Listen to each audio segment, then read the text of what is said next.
May Day సందర్భాన్ని పురస్కరించుకొని జగిత్యాల జిల్లాలో కార్మిక దినోత్సవ వేడుకలను ఘనంగా జరుపుకున్నారు. జగిత్యాల జిల్లా కేంద్రంలోని గోవిందపల్లె చౌరస్తాలో ఏఐటియుసి ఆధ్వర్యంలో కార్మికుల దినోత్సవాన్ని జరిపారు.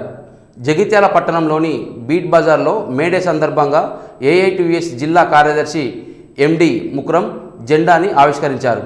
ఈ సందర్భంగా ఎండి ముక్రం మాట్లాడుతూ కార్మికులకు 8 గంటల పని కోసం పోరాట స్ఫూర్తియే మేడే కేంద్ర బీజేపీ ప్రభుత్వం మొండి వైఖరితో ప్రజలు కార్మికులు నలిగిపోతున్నారన్నారు. స్వతంత్రం వచ్చిన నుండి పోరాటాలతో కార్మిక 44 చట్టాలు వస్తే కేంద్ర బీజేపీ ప్రభుత్వం 4 కోడలుగా మార్చి పెట్టుబడిదారులకు అనుకూలంగా మార్చారని, దీనివల్ల కార్మికులకు పని గంటలు ఎక్కువ పెరిగి సెలవులు తగ్గి జీతాలు తక్కువ వస్తున్నాయని అన్నారు. బీట్ బజార్ వ్యవసాయ మార్కెట్లో అంగడ్ బజార్ బైపాస్ రోడ్ మున్సిపల్ ఆఫీస్ ప్రభుత్వ ఆసుపత్రి వద్ద మేడే సందర్భంగా కార్మిక సంఘ నాయకులు జెండా ఎగరవేసి సంబరాలు జరుపుకున్నారు.